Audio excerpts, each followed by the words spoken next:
que hablamos al comienzo, lo de las imágenes que existen, en relación a una frase de Godard que ella utiliza y repite mucho, que es: una imagen no existe por sí misma, sino que siempre está dando cuenta de las imágenes anteriores.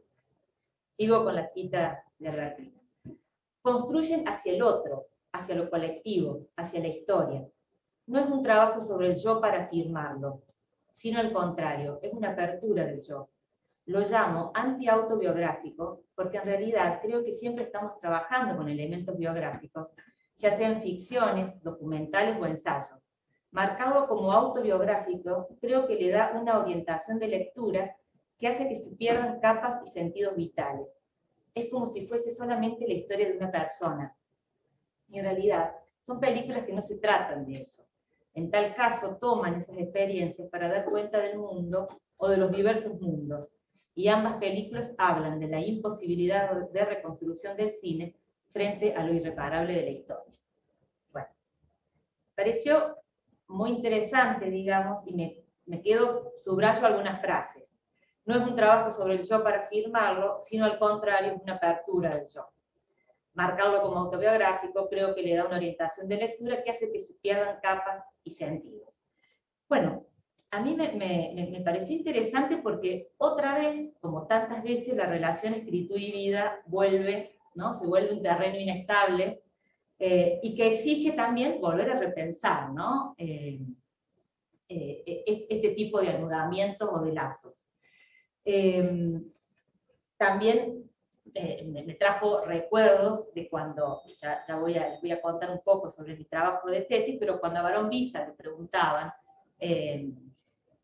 sobre su novela, ¿no? Y él decía que no quería que se marcara lo autobiográfico, ¿no? Porque lo autobiográfico es un género llorón, decía. Y lo que legitima la literatura es el texto, digamos, no lo que haya experienciado personalmente, ¿no? Entonces son como tensiones que a mí me interesaban en su momento y me siguen interesando pensando en esta artista contemporánea que vuelve a traer esto, ¿no? Sobre... bien.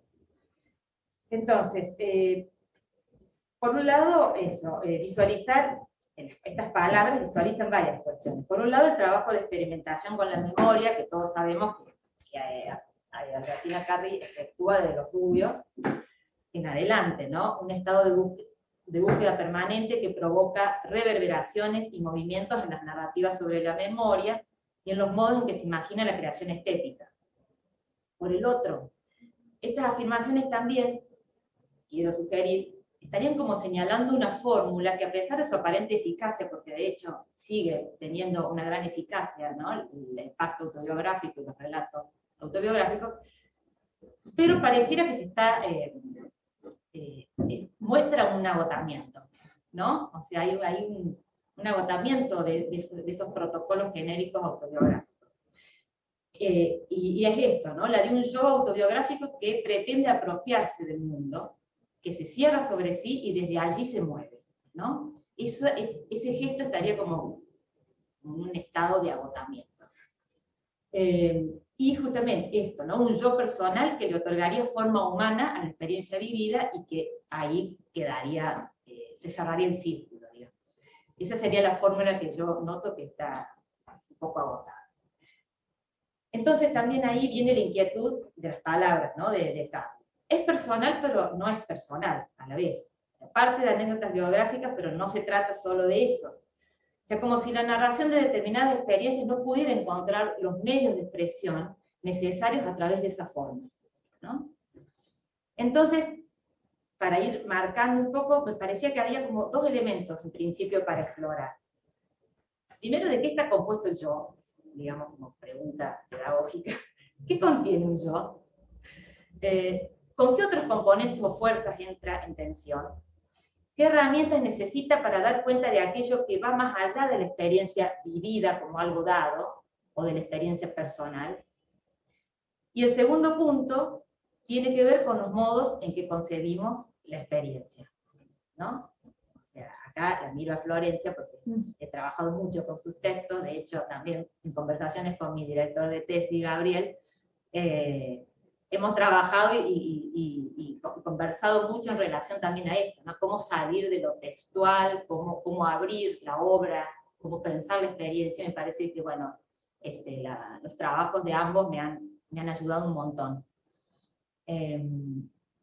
Entonces, eso, ¿cómo concebimos la experiencia? O sea, vamos a decir la vida, lo real, dicho así, lo real de la experiencia, dicho medio rápido, ¿no?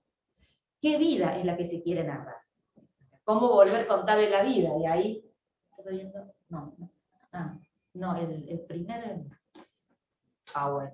Pero no importa, ya después llegamos. O sea, eso, ¿cómo volver contable la vida? Que esa en realidad es una pregunta de Carlos Correa, que es uno de los autores, uno de los escritores que trabajé en la tesis. Ay, yo vine para atrás, pero no hay nada. Pero... Claro, y tampoco está lo veo la acá. cita, la cita está. Ah, bien. Ya vamos. Entonces, no, está bien, está bueno, la cita ya la voy a leer cuando... entonces eso, ¿no? ¿Qué pasa cuando es la vida, las formas de vida, las que se resisten a la matriz autobiográfica?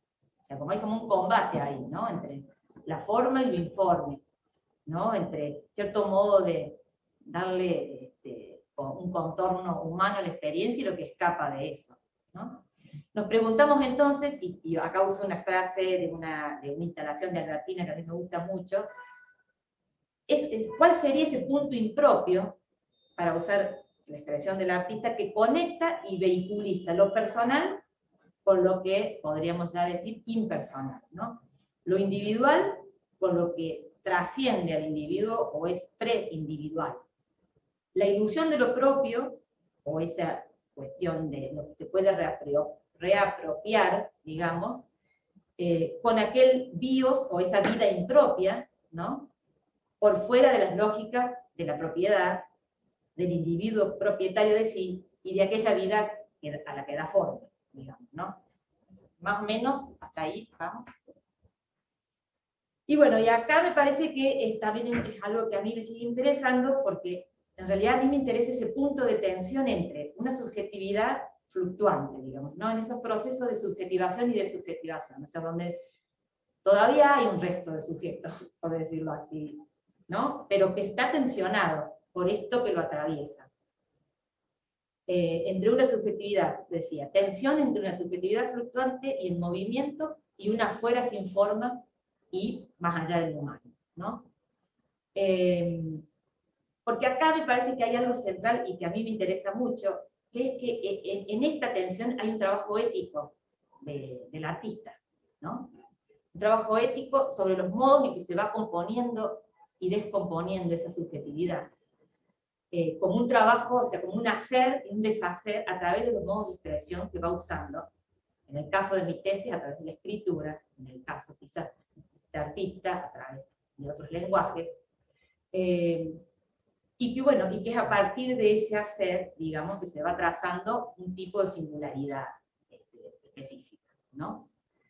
En esa articulación, decía, me interesa situar algunos tramos de un recorrido, que les decía, que dijo Gabriel, ¿no? En relación a la tesis, a mi trabajo de doctorado, en donde intenté trabajar los vínculos entre experiencia y escritura en Jorge Barón Visa y Carlos Correa. Ese vínculo singular que en ese momento denominé heterobiográfico, en contraposición a la idea de un vínculo autobiográfico. Y acá, debo reconocer, ellos están viendo la definición.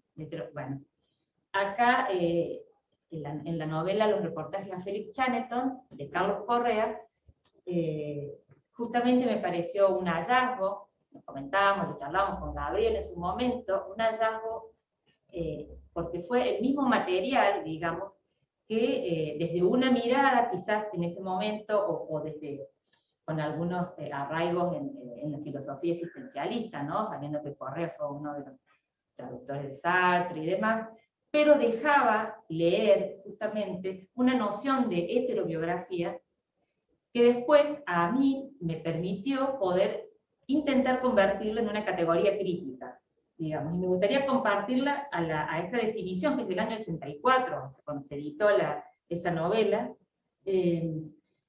porque me parece que es muy rica, digamos, para seguir también pensándola.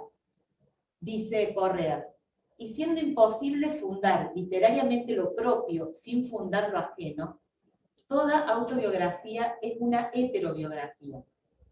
Para contar una vida hay que volver contable la vida. ¿Y con cuál método? Problema humano. Por el hombre viene el cuento, la confesión y el método a la vida. Pues si yo soy lo que son los otros, confesarme es declararme y declarar a los hombres en mí.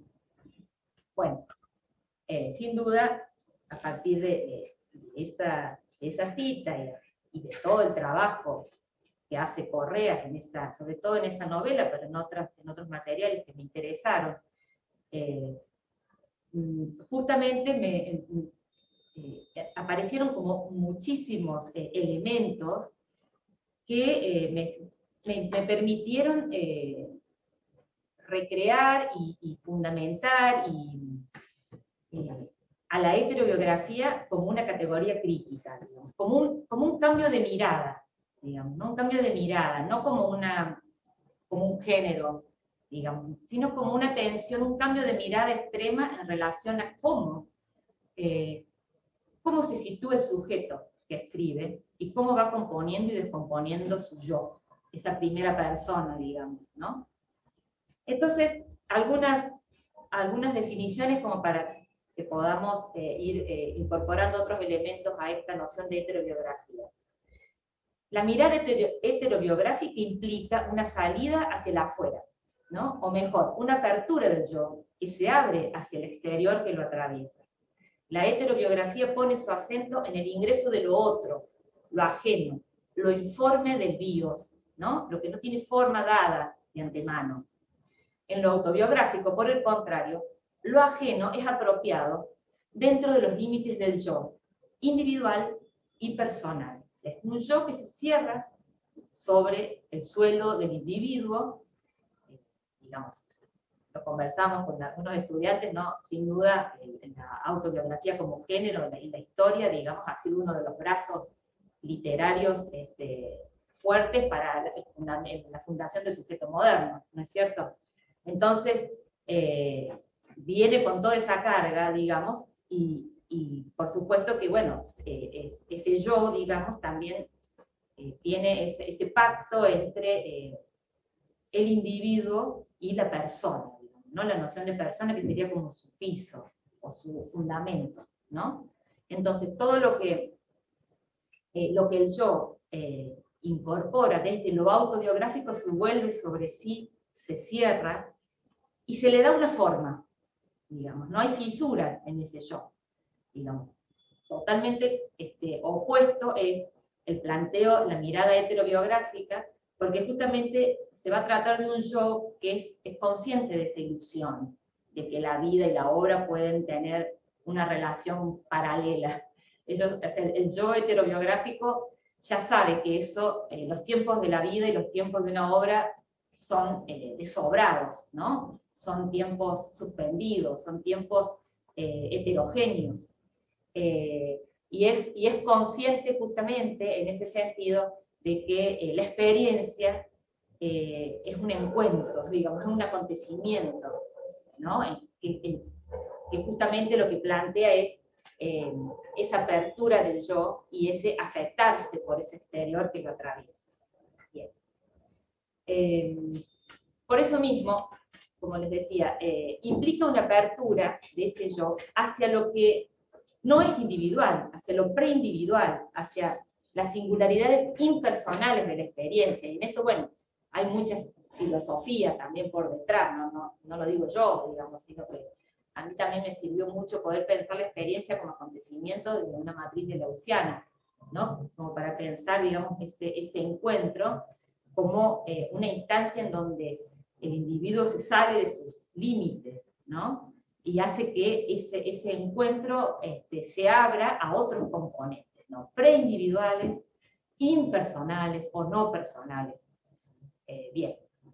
La mirada heterobiográfica, en consecuencia, desarreglará los modos en que pensamos el tiempo, de explorar las temporalidades, las tensiones entre lo propio y lo impropio de una vida. O sea, en ese sentido, me parece que desde una mirada heterobiográfica el yo sabe que la vida no le pertenece, digamos, que la vida es impropia. En la autobiografía hay como una ilusión de que uno domina la vida, o por lo menos le quiere dar una forma de dominio, ¿no? Que también se ve en el modo en que se concibe el tiempo, en cómo va ordenando los acontecimientos. En cambio, es muy, muy interesante la tensión de la vida impersonal, perdón, del yo heterobiográfico, porque hay una tensión muy fuerte entre aquello que podría ser propio con lo impropio, ¿no? Del bios. Entonces, a partir de un desmontaje de las formas autobiográficas convencionales, la mirada heterobiográfica se propondría como una máquina de lectura para efectuar conexiones con otros componentes por fuera de las formas establecidas.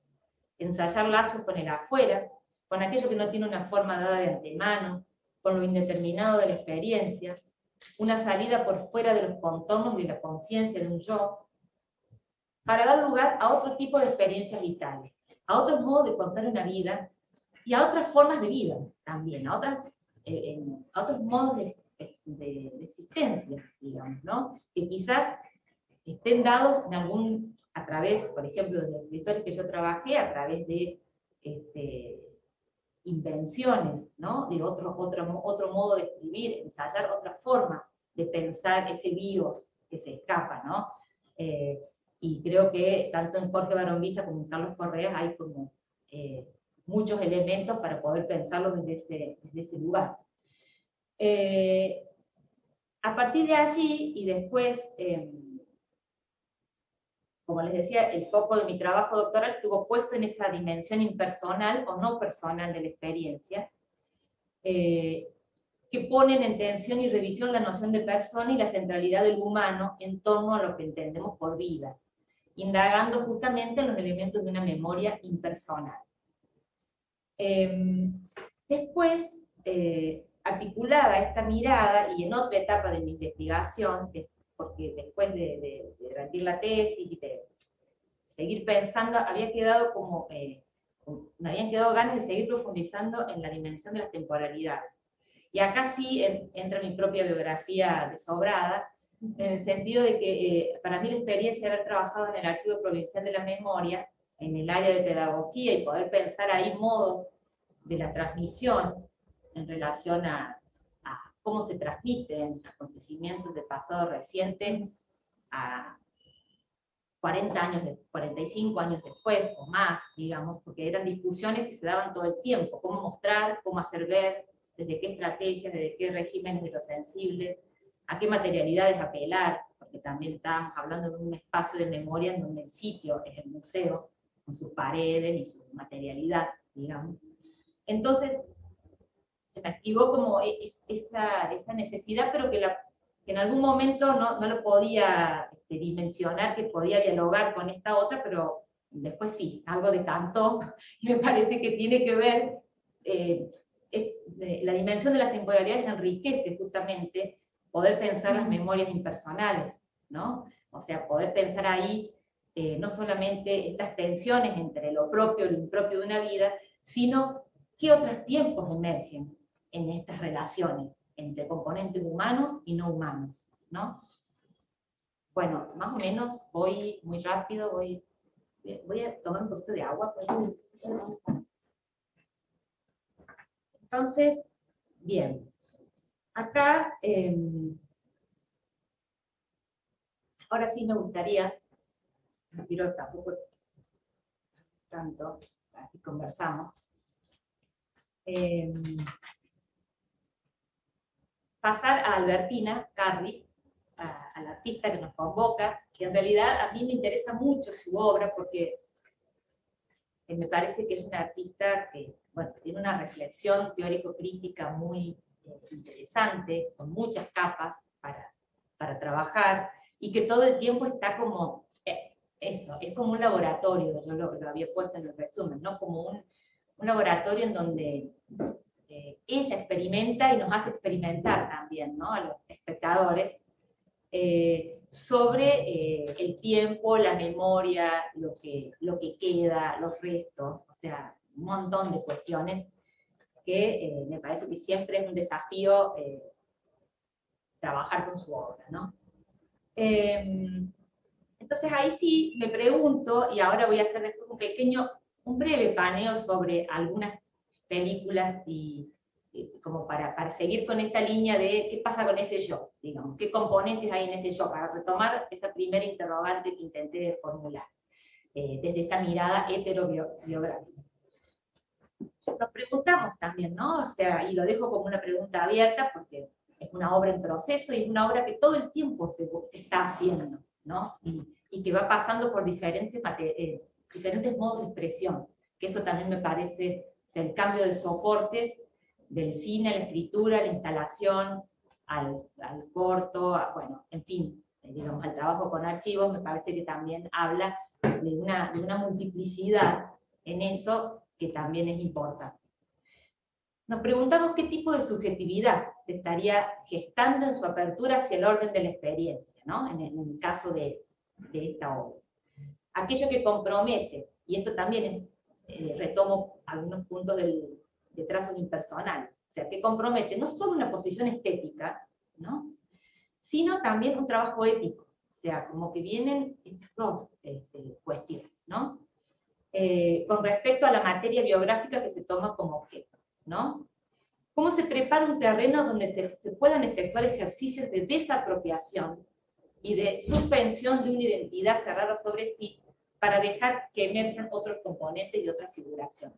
Por eso, como les decía, a mí me interesa ese punto de tensión entre una subjetividad que se va haciendo y deshaciendo en relación a esos materiales de expresión que va utilizando.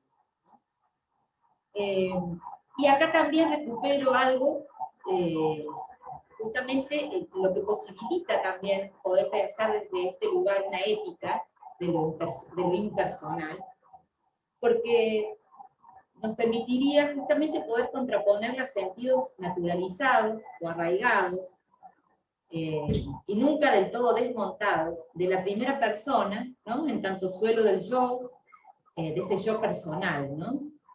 De la noción de individuo también, entre otras, ¿no? También hasta podemos pensar la noción de comunidad también, ¿no? En relación a estos interrogantes. Pero bueno, me parecía que es como un trabajo que me interesa seguir haciendo. Entonces, voy a hacer un breve paneo por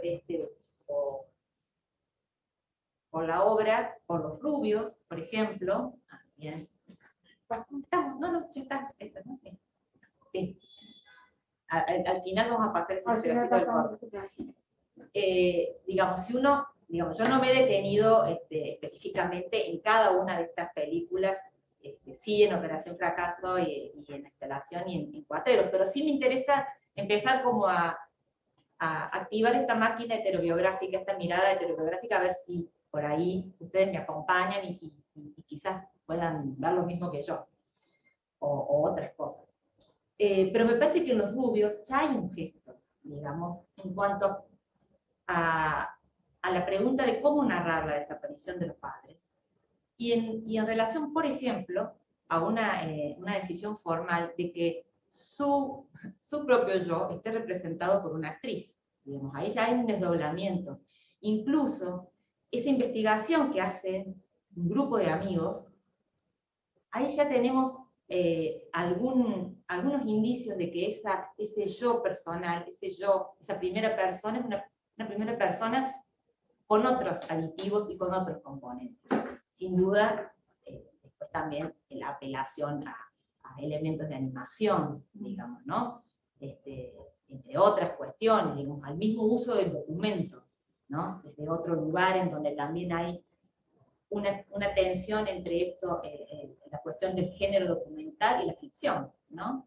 Que me parece interesante también porque creo que también hay otra noción de ficción que se empieza a gestar en estas líneas heterobiográficas que me interesan, ¿no? Un poco más vinculado a lo virtual y a lo actual, digamos, en una jerga de Leuciana, pero que tiene que ver justamente con no con una noción cerrada, sublimatoria, digamos, del que uno puede entender como ficción, sino justamente en esos bordes difusos entre lo imaginario y lo real, ¿no? Pero bueno, volvemos. Me parece que en los rubios algo de esos elementos, ¿no? Ya estaban. Después, por ejemplo, en Operación Fracaso y el sonido recobrado, la instalación,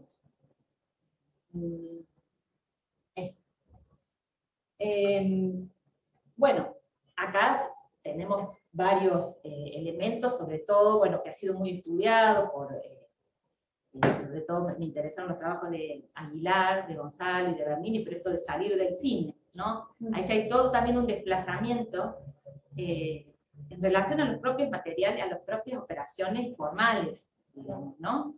En los términos de una búsqueda material y espacial de otros medios de expresión que desarrollan formas de percepción y de reconocimiento, ¿no? Incluso fue como muy discutida también ese salirse del cine, ¿no? Como parecería que la instalación tiene otro registro absolutamente diferente y hasta como menor, si se quiere, de lo que es una película, ¿no? De eso en algunos comentarios.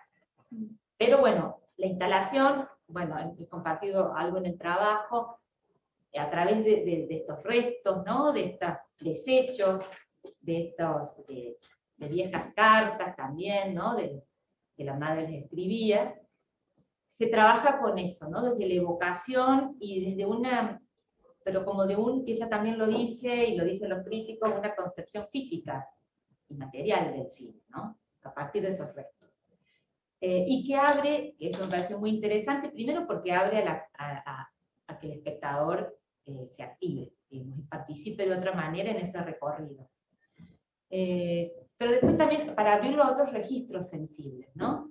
Donde ahí cobra mucho protagonismo el oído, ¿no? El sonido, sobre todo, digamos, ¿no? Para apelar desde otros regímenes de sensibilidad a otra actividad, a otro involucramiento del espectador. Entonces acá también, ¿no? Me parecía que la memoria deja de ser solo personal, porque también es una memoria de los soportes materiales, de aquello que ya no está, que está desaparecido, ¿no? Que se busca pero no se encuentra. Entonces ahí como sigue un leitmotiv de la búsqueda. Después tenemos restos, que es un corto, que filmó en el 2010, en donde también, digamos, vuelve a aparecer, ¿no? Esta pregunta sobre si acumular imágenes es resistir, esta búsqueda de películas que están desaparecidas, que ya no están, que están quemadas. Y también, bueno, hay ahí como una remembranza, digamos, a ese momento en donde decir nosotros tenía la fuerza del agua que busca la pendiente, ¿no? Y que ya después de esta orfandad, esa orfandad solo puede decir yo, ¿no? Por eso también hay como una tarea de buscar esas imágenes como una forma también, ¿no? De enhebrar esas secuencias sueltas que también hacen a esta memoria que se busca desde la misma, como dicen en algún momento, desde el fulgor de la ausencia, ¿no? Ese fulgor que quema de la ausencia. Después, bueno, tenemos cuatreros, ahí, si quieren, después podemos profundizar más, os digo, abrir las preguntas, pero bueno, me parece que en cuatreros yo leo, digamos, esta maquinita heterobiográfica, hay ahí todo un proceso de transformación y de subjetivación y desubjetivación del sujeto que va narrando, ¿no? No solamente a nivel de los procesos que operan en su cuerpo, ¿no? En esto de es madre, ya no puede volver a ser la que era, luego también se enferma, o sea, hay una cuestión intensa y aparece ese cuerpo como registro de un montón de transformaciones, en esa búsqueda de esto que no se encuentra y que también, ¿no? Es como atado a una lógica del fracaso y a la vez también hay un movimiento físico, ¿no? Porque es la narración también de viajes que también van desarreglando y transformando su propio yo, ¿no? Su yo. Y acá me parece interesantísimo también poder pensar el uso del archivo como fósil, ¿no? Que un poquito lo trabajé en el escrito, porque realmente también es como traer, digamos, en esa cartografía que ella también en algún momento de la entrevista que les leía habla, ¿no? Usar el archivo como territorio, pero que al mismo tiempo responda a un impulso ficcional, digamos, ¿no? Como si de pronto la memoria también se inventara ¿no? Que me parece interesante para poder pensar ahí el componente virtual y la potencia, digamos, de estas memorias impersonales. Entonces esos archivos realmente se rarifican ahí, ¿no? Cobran hacen otras conexiones arqueológicamente, ¿no? Si seguimos el tema del fósil, también es como que evidencian cierta naturalización, ¿no? de sentidos que se reificaron con las capas de tiempo y de memoria que fueron sucediendo, pero al mismo tiempo también me parece que se ve la tensión entre aquello que podría ser lo propio, entre comillas, de una vida, y cómo esa vida es atravesada, ¿no? Por todos aquellos componentes que no pueden reducirse a un yo, o sea, que exceden el yo, ¿no? Y que uno puede pensar ahí, bueno, el colectivo, las memorias impersonales, bueno, un montón de cuestiones que lo abren, digamos, a la cuestión individual, y que ahí me parece que es un campo interesantísimo para trabajar. Bueno, lo que decía también del uso del documento, también, como yo lo decía, quiero llegar, hago dos referencias a Las hijas del fuego, que es un film del 2018. Bueno, ahí a mí me interesó, hay una crítica maravillosa que hace Gabriel sobre La hija del fuego, que la recomiendo, pero ahí justamente también me interesó poder pensar cómo ella, Carrie, está en esta película que usa el lenguaje del porno, está activando otras memorias que tienen que ver con un linaje de mujeres, ¿no? De mujeres feministas, de mujeres científicas que fueron a poblar ese sur, porque es un movie que se va haciendo en el sur, pero al mismo tiempo ya no estamos hablando tampoco de un yo personal, sino que aparece la manada, ¿no? Aparece como un sujeto colectivo de mujeres que en donde lo que se privilegia es ese goce múltiple y femenino, digamos, en donde ya no hay tampoco, digamos, una cuestión, ella también lo plantea como una cuestión utópica, ¿no?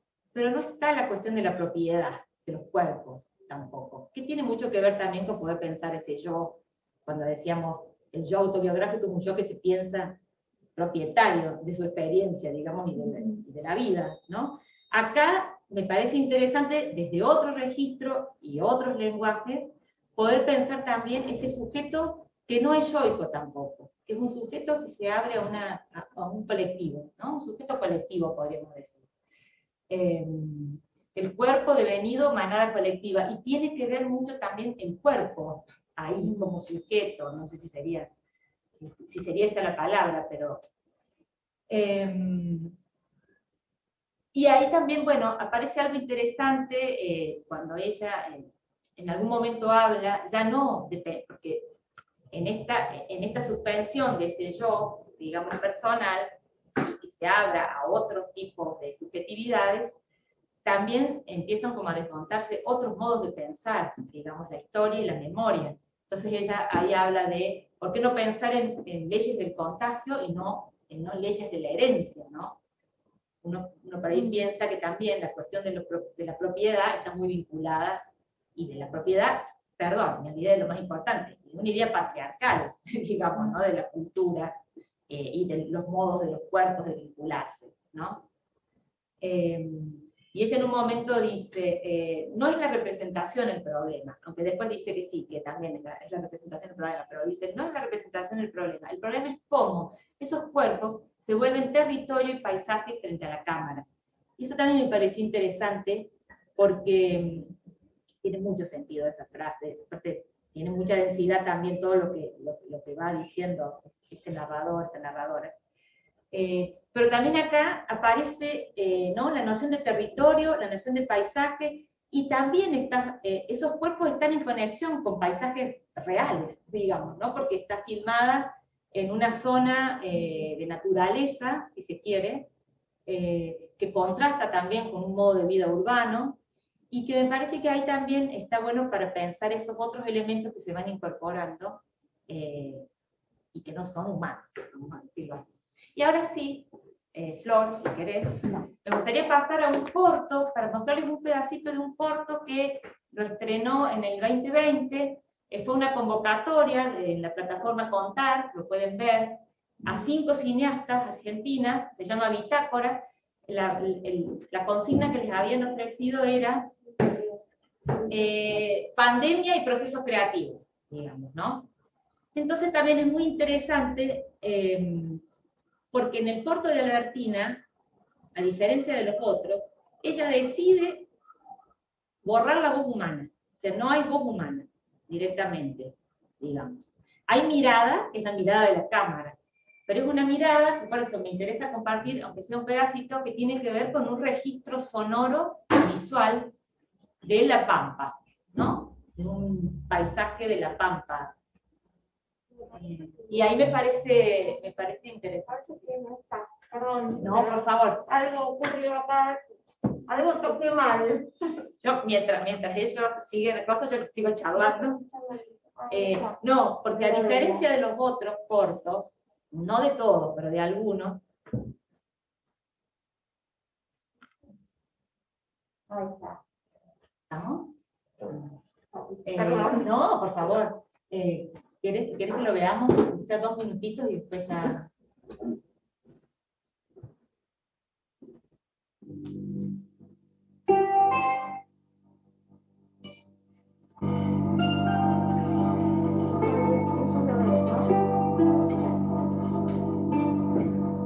¿Lo ven bien ahí?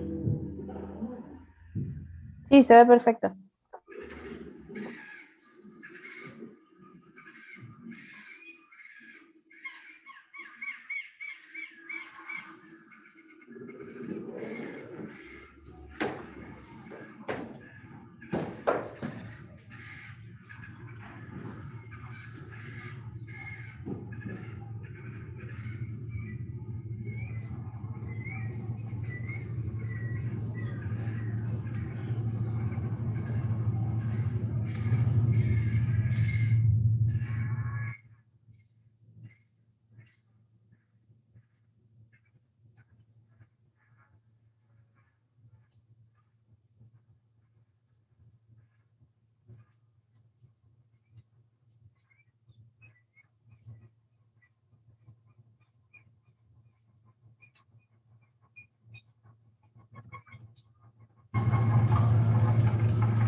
Bueno, una pequeña muestra, digamos.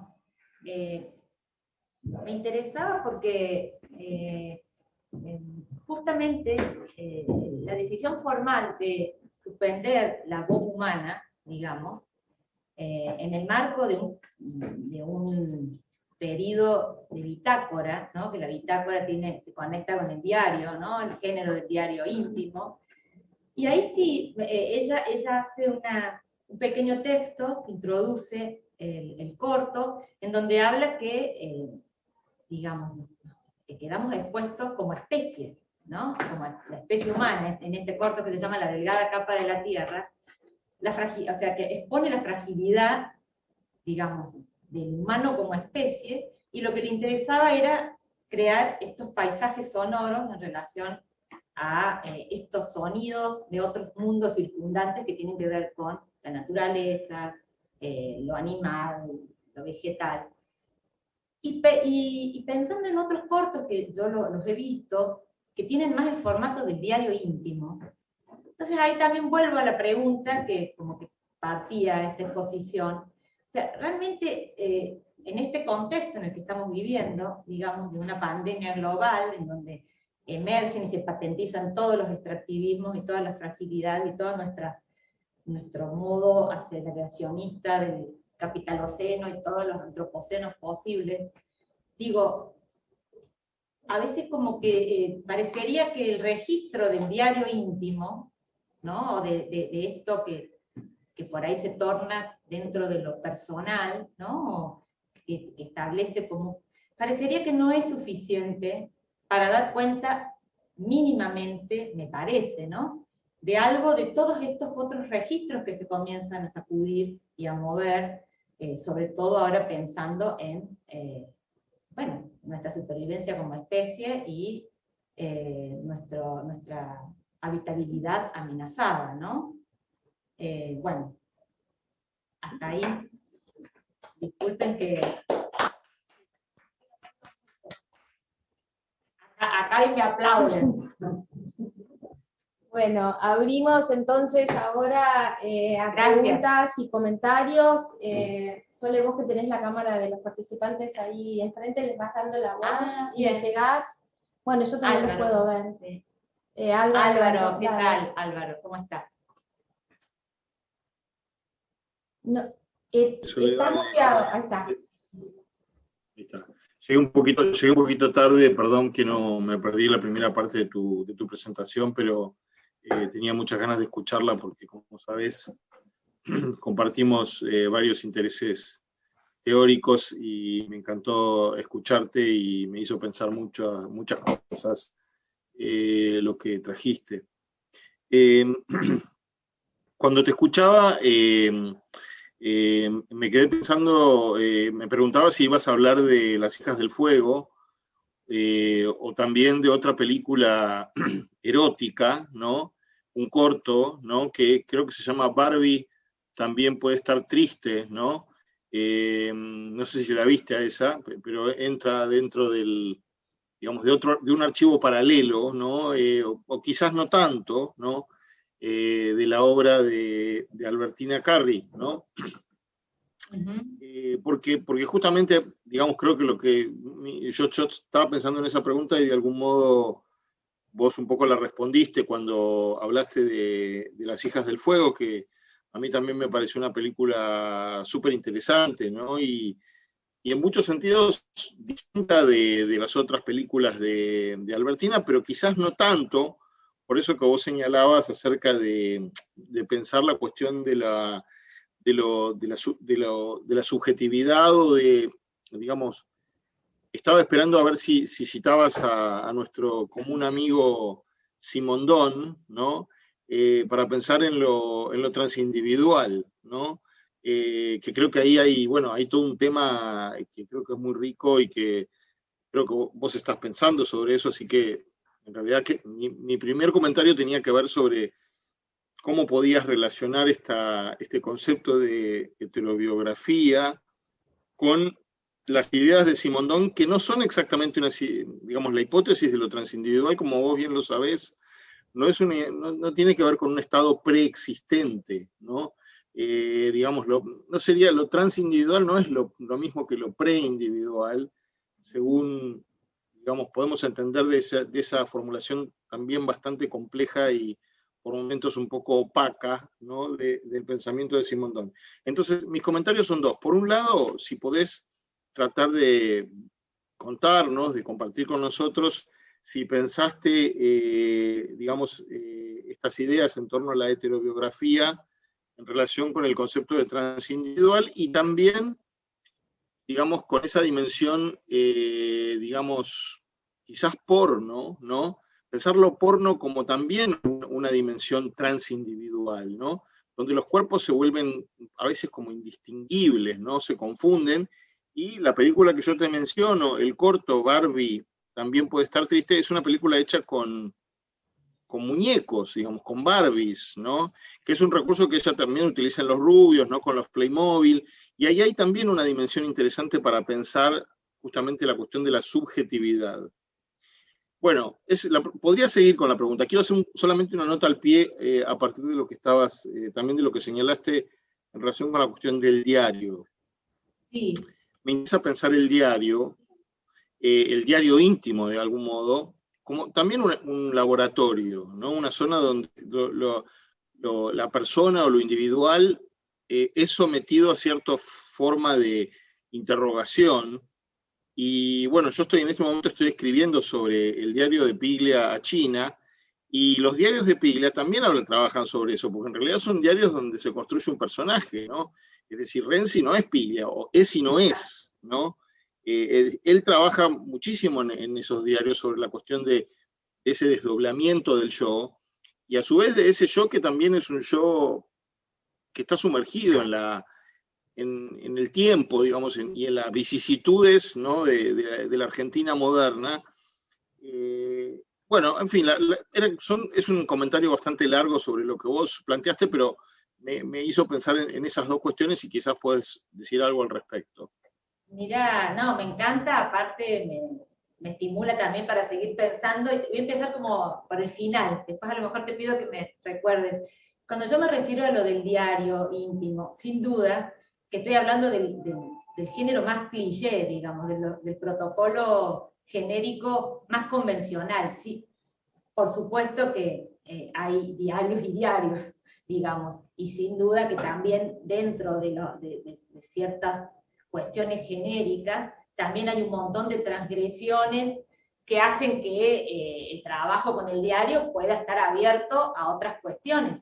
De hecho, también me parece que a partir de la pandemia, y en esto, digamos, cambio de tema, pero no tanto, el tema de la casa, digamos, del quedarse en casa, también la casa se volvió un lugar que más allá de ser el refugio de una interioridad, se puede haber, o sea, en muchas oportunidades se volvió un lugar siniestro. En ese sentido, ¿no? Y hay una muestra de fotos que creo que es un trabajo de una colega, de Jordana Blake, me parece que con unas fotos maravillosas, en donde justamente son fotos tomadas adentro de la casa, ¿no? La cosa de lo propio, el refugio, y son fotos que son espectrales, sinceramente, con materiales que pueden ser muy de la vida cotidiana. No sé si tiene que ver, pero a mí me hiciste pensar en eso, en cuanto a que por ahí no es tanto el tema del género en sí, sino qué se hace con eso, digamos. Y por ahí me parece que sin duda también el contexto pandémico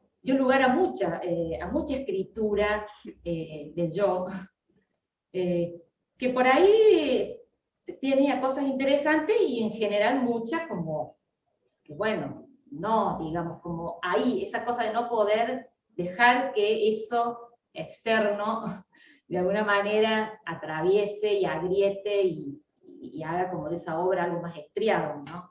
Diría Flor. Bueno, vamos a la segunda, ¿me habías dicho? Sí, el otro comentario tenía que ver con las ideas de Simondón, Sí. pero también, digamos, porque, digamos, pensando en Los Rubios, el par, digamos, Albertina y Analía Couceiro también se repite en Las Hijas del Fuego, ¿no? Porque están ahí, digamos, Analía es, digamos, claro, ahí hay una relación interesante entre dos artistas, digamos, mujeres de la misma generación que, digamos, que parecen, bueno, Analía actúa de Albertina, entre comillas, pero toda esa cuestión, esa horadación de la subjetividad, que ella me parece que desarrolla de manera tan rica, creo que también se podría pensar en el sentido, digamos, volviendo un poquito a Simondón, a quien Totalmente, vos conocés bien, ¿no? Yo en realidad, bueno, lo estoy estudiando muy de a poco. En realidad, bueno, llego por nuestra común amiga Muriel Combes, con una filosofía de lo transindividual, digo como una amiga, Sí. como todos amigos. Pero bueno, en algún punto lo somos. sí. En realidad me interesa mucho una noción que ella trabaja retomando a Simondón, que es la de latencia emotiva, digamos. donde justamente, lo traje acá como para recordarlo, pero esta cuestión de cómo repensar lo colectivo, digamos, en relación a esto que tiene que ver con lo individual. Y dice, hay colectivo en la medida en que una emoción se estructura. Como yo había trabajado la cuestión del afecto, ¿no? Como un acercamiento afectivo a partir de esa distancia, ¿no? Entre los acontecimientos y el presente. Entonces, allí dice, radicaría la latencia de la emoción. Es decir, lo más íntimo de nosotros mismos, lo que siempre experimentamos bajo el signo de la singularidad inalienable, no nos pertenece individualmente. Ahí me parece que hay un punto interesante en relación a esto que vos traes, Álvaro. Lo íntimo depende menos de una esfera privada que de una vida afectiva impersonal, ¿no? Entonces ahí ya podríamos hablar, dice ella, releyendo a Simondon, de una intimidad de lo común, ¿no? Entonces lo colectivo no como entidad preexistente, porque me interesaba para poder pensar esto, sobre todo en Cuatreros, estas memorias, ¿no? Que aparecen a través de los archivos. Dice, no como entidad preexistente, sino que se va articulando y estructurando en consonancia con aquella dimensión no individuada de cada sujeto. Ahí es donde, ¿no? Hay un punto en donde cada sujeto tiene una parte, bueno, lo trabajan muchos autores, ¿no? Y filósofos.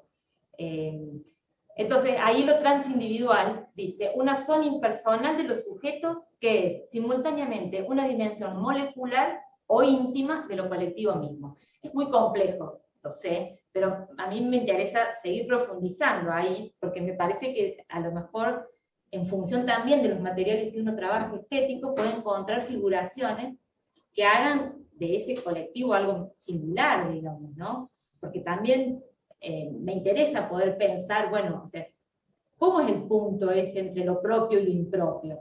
De la historia, de las memorias, ¿cómo? ¿No? Pensaba lo hablábamos con Flor, en una novela de Annie Arnaud, que se llama Los Años, y es la misma autora de, salió hace poco El Acontecimiento, que es sobre su experiencia del aborto.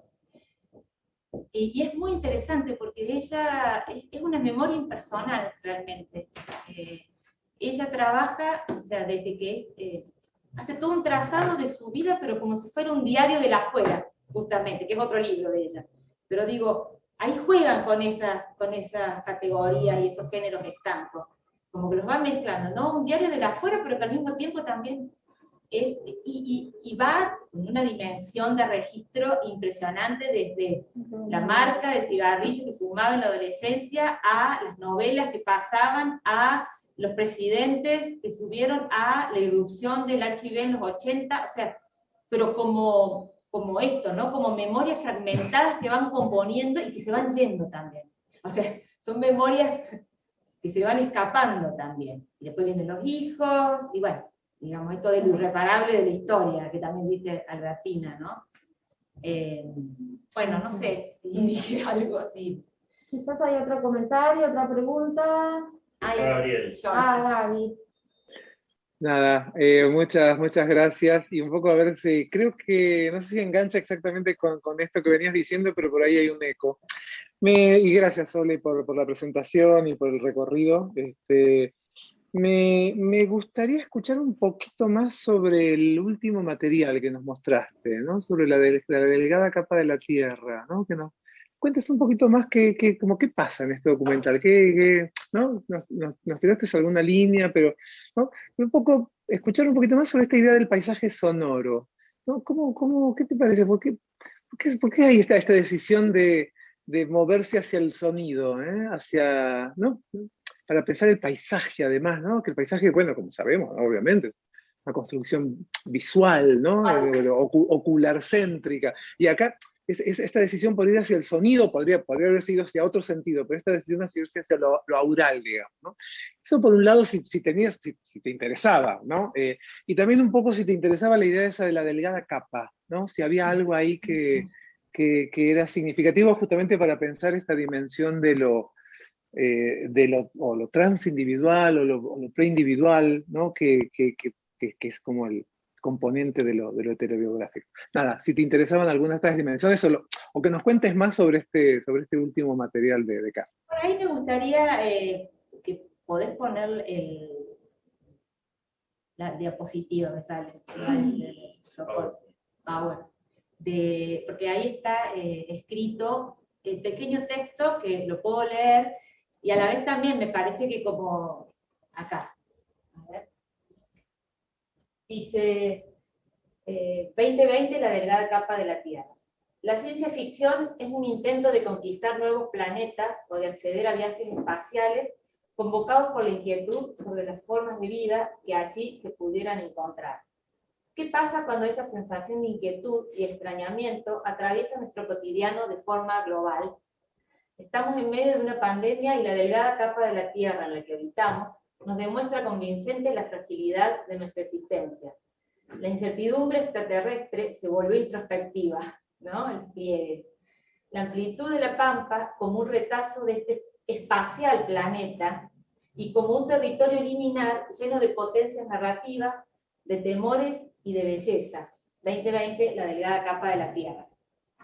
Bueno, me parece que hay mucho ahí, digamos, sobre todo, o sea, me parece a mí que hay como un retorno a la cuestión material, ¿no? La veo a luz ahí, recuerdo el dossier hermoso que hicieron con Paola, y que también me ayudó a pensar también en estos nuevos materialismos, cómo se incorpora también poder pensar en esta materialidad, que a lo largo del corto, digamos, hay una naturaleza, que sin duda es una naturaleza intervenida, digamos, hay pozos de agua, pero sobre todo me parece que lo del sonido es algo que ella viene investigando, desde, como experimentación para mí, para provocar otro modo, otro registro sensible, digamos, que no está tan formateado o contaminado, no sé si es la palabra, tan lleno de clichés como puede ser también la construcción visual, digamos, me parece. Digo, en este caso, a mí me parece que el gesto de suspender la voz en off, es el corto, digamos, es el gesto, ¿no?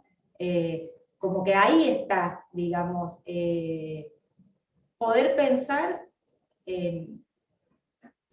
poder abrir a una plataforma de creación en donde se incorpore el sonido, digamos, la emergencia de otros mundos circundantes, pero a través del auditivo, porque también sabemos que los sonidos tienen otro tipo de registros y de cuestiones absolutamente diferentes a la imagen, ¿no? O sea, hay como todo un atravesamiento diferente, y bueno, de hecho ella en la instalación trabaja mucho con la voz y con el sonido, ¿no? En este caso el sonido de irrupción, de secuestro, el sonido del rapto, digamos, ahí como sonido traumático. Acá yo creo que es más como emergencia de esto que no es humano, ¿no? O sea, esto que no se puede codificar, no sé si te respondo o si algo, pero digo, algo como que no se puede capturar tan fácilmente, digamos.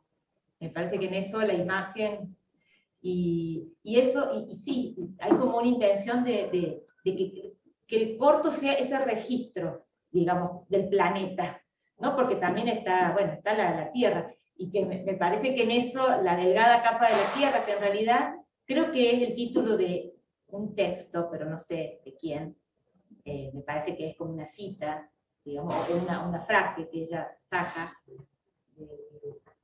de algún texto literario, pero me parece que ahí también, ¿no? Juega como con esta membrana.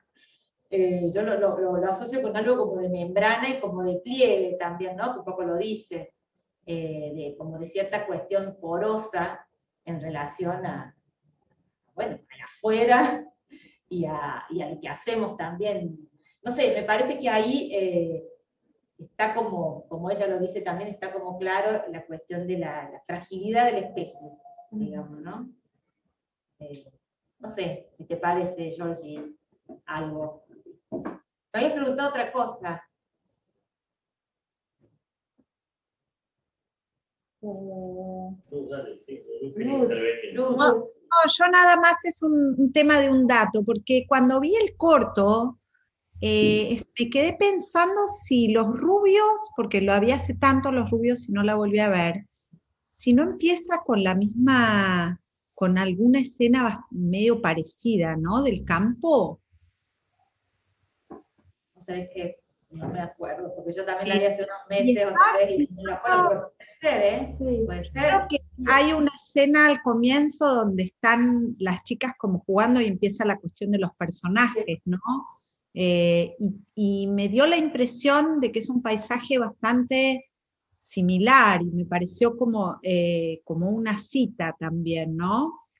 A aquello. Puede ser. De hecho, perdóname, ¿no? Pero la rabia, porque tomando lo que decía Álvaro, también hay como varias series en las películas de ella, ¿no? Yo no he visto el corto sobre Barbie, ni tampoco pude ver Animales Puros, que está como en esa línea, digamos, del lenguaje más de la pornografía y de esa experimentación, pero sí La Rabia es una película en donde justamente, ¿no?, se trabaja a partir de una ficción, pero se trabaja desde las violencias naturalizadas en el campo, ¿no?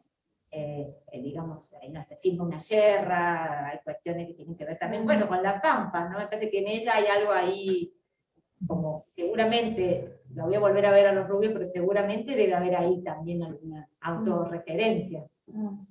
Si se quiere. Sí, yo, no sé, viéndolo me vino como esa imagen, aquí ya no sé si me estoy confundiendo con alguna otra película de la nena que la mandan al campo, ¿no? Para esconderse, ¿no?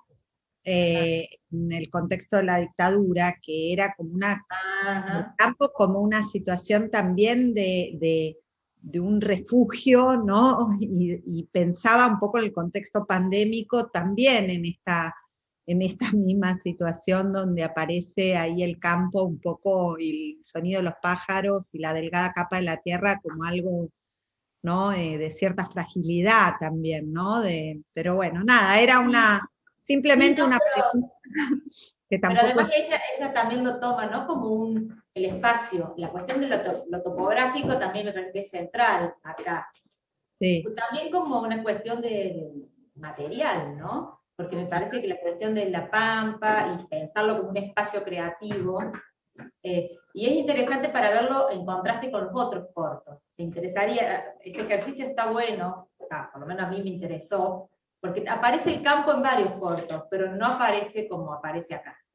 No emerge como emerge acá. Entonces ahí sí, ese registro de el campo y yo, digamos, para poner un nombre, o mi experiencia en el campo como refugio en la pandemia, digo, aparecen los otros, y acá aparece otra cosa. Por eso me interesaba, digo, me interesaba esto de que se suspende el yo.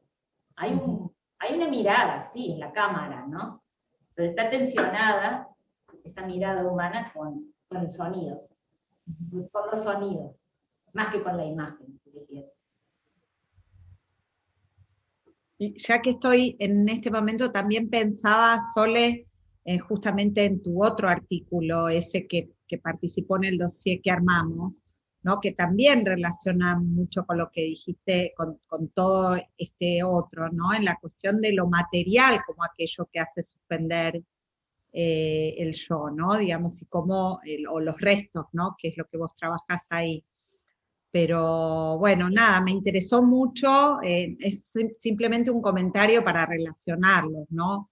No es que tenga una pregunta, pero me interesó mucho la continuidad de tu trabajo en relación a uno y el otro con este tema, ¿no? Me parece que está muy bueno esa hilación, digamos, de... Mira, a mí me interesa mucho.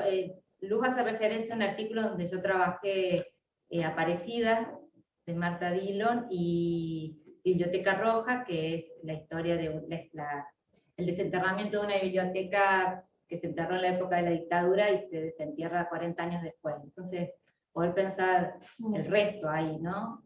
Cómo deviene ese resto material y qué pasa con el encuentro con el humano, digamos, porque digamos, en Aparecida, bueno, es impresionante también ese encuentro entre los restos óseos, ¿no?, de la madre de Marta y ella y su propia historia. Entonces, ahí esa tensión es en lo que a mí me interesa, y cómo ese componente no humano, ese resto, ¿no?, transforma, altera, desarregla y hace devenir al sujeto en otra cosa.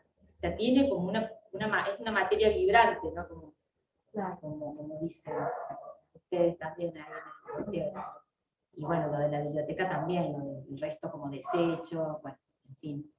No, yo quería sumarme al comentario, subirme, digamos, al comentario de Luz, y porque me parece que este último comentario de Luz tiene que ver con algo que me pareció muy, muy interesante en tu exposición oral y que en el texto no lo había visto tan claramente, y es la relación que vos que desarrollaste más acá entre las dimensiones temporales y lo heterobiográfico, que a mí me dio la impresión, en los dos artículos que nos trajiste para discutir, no estaba tan clara, parecían como dos cosas separadas, como que eran dos aspectos que estabas viendo en común, y acá los conectaste, y creo que lo que decía Luz, no sé si iba por ese lado, pero donde esta dimensión temporal, ella hablaba de lo material, ¿no?, pero donde lo material también servía para sacar al yo.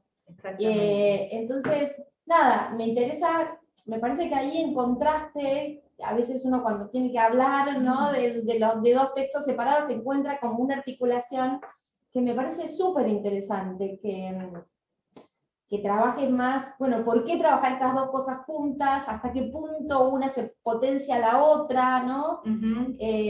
Y nada, no sé si querías decir algo sobre eso, pero realmente no, me reinteresa hay algo para, que para ver. Arma una articulación de un futuro libro, sobre el cual también me gustaría preguntar en este momento de ficción temporal también, ¿qué otros materiales podrían estar ahí? Aparecida, por ejemplo, no solamente Carrie, otras cosas dentro de, digo, pensando en el artículo que publicaste en el dossier, ese artículo junto con estos, ¿podemos pensar un libro? Pensemos en un libro. Podemos soñar también, ¿no? No, pero te agradezco, Flor, porque además me hiciste pensar, sí, la dimensión de las temporalidades me interesa muchísimo, pero también es como compleja, ¿no? Y pensaba cuando escuchaba a Luz, claro, que, digamos, son tantas las articulaciones, porque digo, es el resto que tiene su propia temporalidad. Claro. Como que se activan, y ahí está también la Eso me tensión, interesa. ¿no? Toda Entre la cosa del fósil es súper interesante. Como... del fósil, y me hace pensar en esto de, bueno, si pudiéramos imaginar una futura publicación, bueno, creo que sí incorporaría esos trabajos, y pues sí, también pensaba en un documental que hay de Natalia Bruchstein sobre su abuela, Laura Bonaparte, que se llama Tiempo Suspendido. Y bueno, es interesante también porque trabaja, digamos, hace una filmación sobre su abuela, pero en el mismo momento en donde la abuela ya empieza a tener Alzheimer. Entonces, ahí hay se cruza otro Claro. modo de que ya no sería la del resto como lo estamos pensando, o el fósil, pero sí esta relación entre el olvido, la tensión, olvido, recuerdo, memoria, desconocimiento, conocimiento, bueno, nada. Claro. No sé, digo, me voy a quedar pensando porque me No, pero entusiasma realmente por me ahí. pareció súper interesante cómo se conectaron en tu exposición oral, y en los textos no estaba tan clara la conexión, digo, ¿no? Ajá. Que vos hiciste acá. Entre el cuatrero y la No, instalación. entre lo heterobiográfico y las dimensiones Ah, temporales, como bien. dos cosas que se potenciaban, dos líneas Ajá, que potenciaban la Está bien. rotura del yo claro. y el pensamiento material, ¿no? O sea, Claro. la escritura material, por decirlo de algún Sí. modo. Por eso me encabalgué a la pregunta o al Porque- comentario de Luz sobre... Y para mí es como uno de los elementos centrales. Fíjate que está bueno poder seguir trabajando en esa articulación, Sí. porque Me pareció súper interesante y creo que toda tu elaboración del fósil también apunta a eso. Yo me anoto con una, primero muchísimas gracias. Me dejó pensando un montón, tanto tu exposición que me gustó mucho que fuera también por un poco más allá de lo que el texto proponía.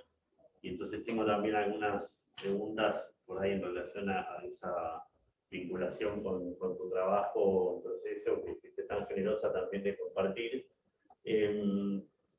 Me sumo, sí, venía pensando bastante en lo que te preguntaba Florencia, por la dimensión de tiempos como heterocrónicos o digamos, que se entrecruzan, sobre todo en el trabajo, me parece, de Cuatreros, que para mí es una película muy en otra línea de lo que hace Carrie en Los Rubios, por ejemplo. Me parece como otro tipo de película, a pesar de que entiendo que forman parte de una búsqueda. Creo que ahí ella como que sale sí mucho más incluso de las búsquedas del cine, porque termina incluso al final de la película, es como hacia otra zona, y ahí me pareció muy interesante y quería poner a escuchar más esta noción de lo anti-autobiográfico, cuando en el devenir de ella, digamos, yo recuerdo también el momento en el que presentaba Los Rubios, que es una película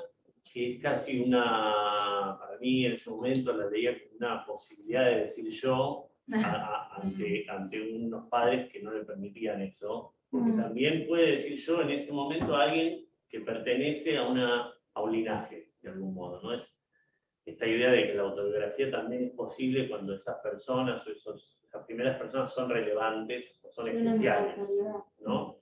Que sin la notoriedad no se puede decir yo. Y entonces está el nosotros, está el colectivo, está lo anónimo, pero hay que tener un linaje especial para poder decir yo y que ese yo sea escuchado, visto en este caso, y que me parece que en Cuatreros, pero quería ver si podías por ahí ampliar un poco más de esa noción de anti-autobiográfico. Y por otro lado, también pensé mucho, justo en la última referencia que marcabas de esta película de la historia de la abuela, que yo no la vi, pero me hizo acordar a una película que te mencioné ayer, de la última de Nicolás Prividera, donde aparecen las filmaciones caseras del padre, que además está perdiendo la memoria. Sí. Y donde además otra cosa que me pareció interesantísima ya con esto dejo, que me pareció interesantísima para también pensar el yo en el presente y en el cine, que es frente a estas operaciones que estás analizando en Carrie, y esto que mostraste de como el retraimiento de la primera persona y de la voz en off, sobre todo como recurso del cine documental de ensayo. Frente a eso, la película de Prividera o también alguna de las últimas de Ginás, por ejemplo, parecen como superpobladas de yo y la voz no se calla. Casi como... Entonces quería también tirar eso y bueno, dejarlo ahí y después seguir conversando. Entonces, bueno, todo lo que yo tendría que anotar bien porque todo me deja pensando y solamente puedo esbozar pensamientos en voz alta. Digamos. Lo anti-autobiográfico yo también lo leo y tuve la oportunidad también de conversar con ella en algún momento como una... O sea, porque no es renegar de la marca, ¿no? Me parece que también es un efecto de recepción, digamos, que solo se lea desde ahí, digamos, ¿no? Cuando en realidad también vos querés decir otras cosas que no son solo tu marca, digamos. Me parece que ahí... Hay una cosa interesante que sale en un libro, porque también, digamos, la obra de esta artista es tan impresionante, está siempre como en proceso, que eso también me parece muy interesante. Porque, por ejemplo, después de Los Rubios, al tiempo sale un libro sobre cartografía de una película, ¿no? Entonces también está la escritura siempre, la escritura, la lectura, el ensayo teórico también se publica, los guiones, el guión de la instalación, el guión de Cuatreros, que aparece también en Kilómetro 111, en la revista Bueno, no, y había leído algo que después lo retoma también una de los artículos que aparecen en el dossier sobre materialidades, de Carolina. Ella habla en un momento, porque habla de la marca, ¿no? De la marca en el cuerpo y en el alma. O sea, toda violencia deja marca en el cuerpo y en el alma. Y hablaba de un accidente doméstico que tuvo en un momento en donde se quemó y le quedó una marca, ¿no? De esa quemadura. Pero esa marca, que en principio era una huella, era indicial, digamos, después con el tiempo se borró. Pero ella tuvo que inventar una memoria para acordarse de esa marca, porque la marca está, o sea, digamos, sigue estando aunque no esté indicialmente. No sé a qué voy con esto, pero me parece interesante para pensar también una operación que tiene que ver con algo que ella hace, y lo que no está, digamos, o lo ausente, también, la memoria necesita la invención, digamos, que es muy bersoniano también. La ausencia pesa, ¿no? La ausencia Exacto. pesa. Y que tiene que ver con esa traza en el cuerpo, digamos, que por más que no esté la marca visual, digamos, deja la huella, digamos, sobre todo en el cuerpo, ¿no? Y en el alma, dice ella. Pero me parece interesante esa forma de pensar también los procesos creativos en torno a la memoria.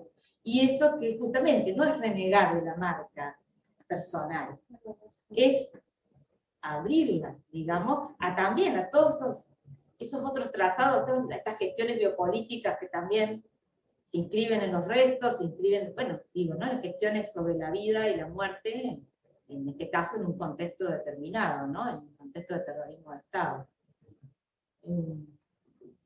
No sé. No, lo de Privilera, yo vi la película, Adiós a la memoria, me pareció muy, muy interesante. La verdad que me voy a poner a pensar para también ver ahí qué resoluciones formales, y que me interesa eso de que, digamos, a lo mejor uno puede hacer una lectura del género también, ¿no? Abierta a eso, ¿no? O sea, todavía como que hay mucho yo para seguir hablando, y a lo mejor ya la mirada feminista busca otros recursos, no sé, digo, como así, pensando en voz alta. Pero bueno, es interesante. Hay un comentario de Mario, cámara. Bien. ¿Mario? Sí, ay, ¿qué tal? Estaba desmuteándome. Bueno, ¿qué tal? Buenas noches a todos. Bueno, me encantó, Sole, como todos tus trabajos, que los sigo desde tu libro, así que me pareció muy interesante, me parecieron tanto muy interesantes los textos como la presentación que hiciste. Y te quería hacer una pregunta, tenía varias, una era sobre lo colectivo, pero bueno, la fuiste respondiendo, así que esa la guardo. Como dato, me acordé para Álvaro que la pareja Couseiro-Carri también está en Tadeis, ¿no? La obra de teatro, si no me equivoco, ¿no? Y la pregunta es, en un momento de tu presentación oral, vos hablas dijiste archivo como fósil, ¿no? Y después, digamos, fundaste la presentación más sobre lo heterobiográfico y sobre lo impropio o incluso lo impersonal. Bueno, después apareció lo colectivo, lo transindividual, lo presubjetivo, lo interespecie, podríamos agregar. Pero, digamos, no hablaste tanto sobre el archivo, ¿no? Que me parece que ocupa un lugar bastante importante en varias de las películas largos y cortos de Carri, ¿no? Incluso, bueno, en Cuatreros, estaba recordando un corto que ella trabaja con películas porno, que se llama Pets, que es muy interesante, bueno, la instalación sobre la que vos trabajás, Entonces, un poco no sé si es una pregunta o como un pedido, ¿no?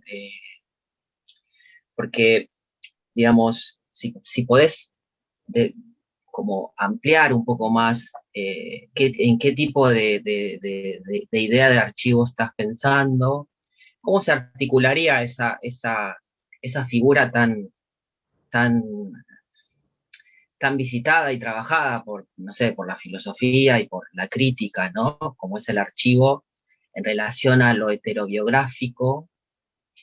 Y también, digamos, pensando en la dimensión de la pérdida, ¿no? De la pérdida y de lo irrecuperable que aparece también en varias películas de Carrie,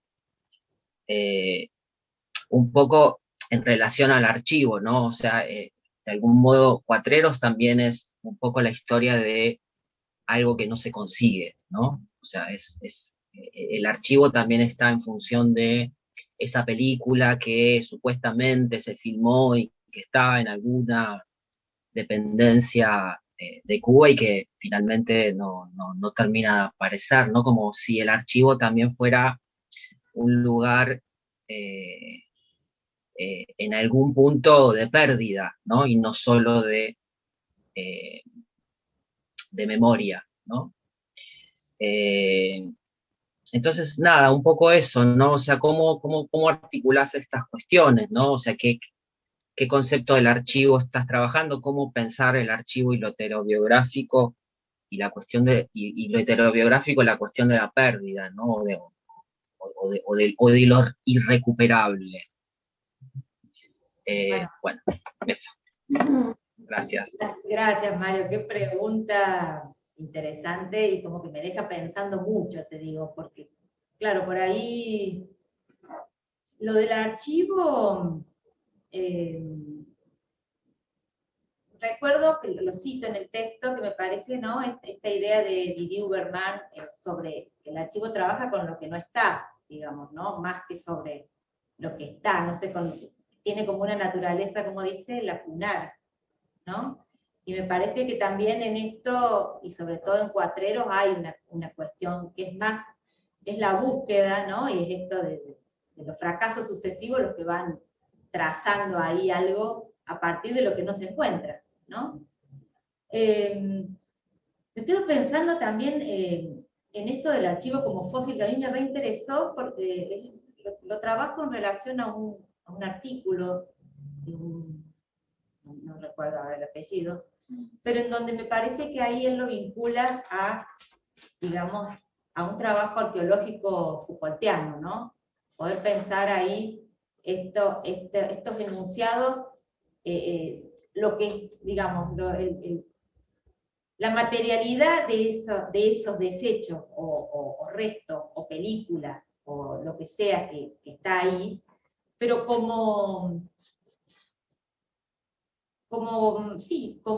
resto material, digamos, en donde justamente lo que hace es friccionar, digamos, el sistema representativo, que eso en su momento tuvo como efecto. O sea, hay como dos cosas que me interesan del archivo en relación a Carrie. Lo de lo heterobiográfico lo voy a dejar un poco suspendido acá porque lo tengo que pensar, me hace pensar mucho esto, cómo podría, después podríamos seguir conversando porque me interesa, aparte poder tomarlo como otra herramienta, digamos, pensar el archivo ahí como, ¿no? Conectado a esta mirada heterobiográfica. Perdón, me perdí. Estaba en... ¿Qué dije? El fósil, ¿no? ¿El fósil? Sí, dos cosas me interesan. Por un lado, el tema del fósil y de justamente suspender, digamos, desde esta mirada del archivo como fósil, suspender los sistemas de producción en los que esa imagen se produjo, ¿no? En su momento histórico. Y a partir de ahí tenemos como algo, como hay el enunciado, diría Foucault, ¿no? Como esto que se rarifica y que hace serie con otras líneas completamente diferentes. Y por el otro lado me interesa la idea de la no propiedad del archivo.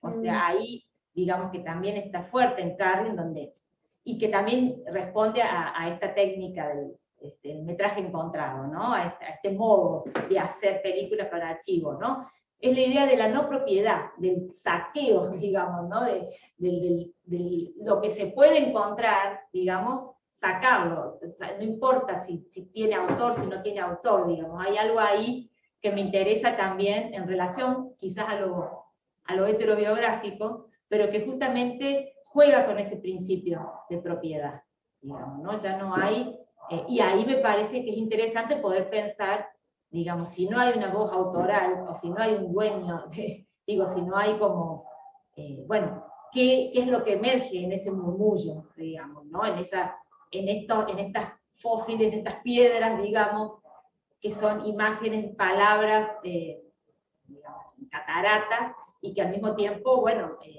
exigen otros modos de leer, esos contrapuntos, esas distintas pantallas, esa relación entre lo que se dice y lo que se ve, digamos, que no necesariamente tiene una correspondencia, digamos.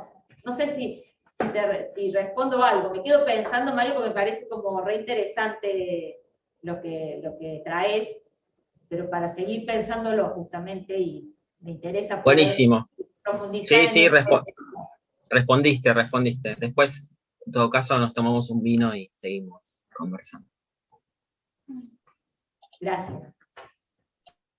Bueno, no sé si no hay más preguntas o comentarios. Si quieren, tenemos un poquitito, una más. ¿Alguien? Bueno, entonces, nada, mil gracias, Sole, la verdad que ha sido una hermosa conversación. Gracias a todos y bueno, nos vemos en el próximo, si no nos vemos antes en otros cursos, seminarios o vinos, como propuso Mario. Gracias y... Hay una manita. ¿Hay una mano que se levantó? Yo también quiero agradecer. Aplausos. Un aplauso. Aplauso.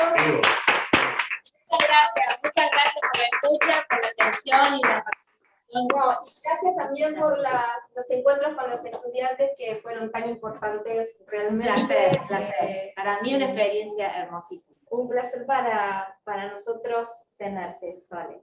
Bueno, gracias. Buenas noches, gracias a todos.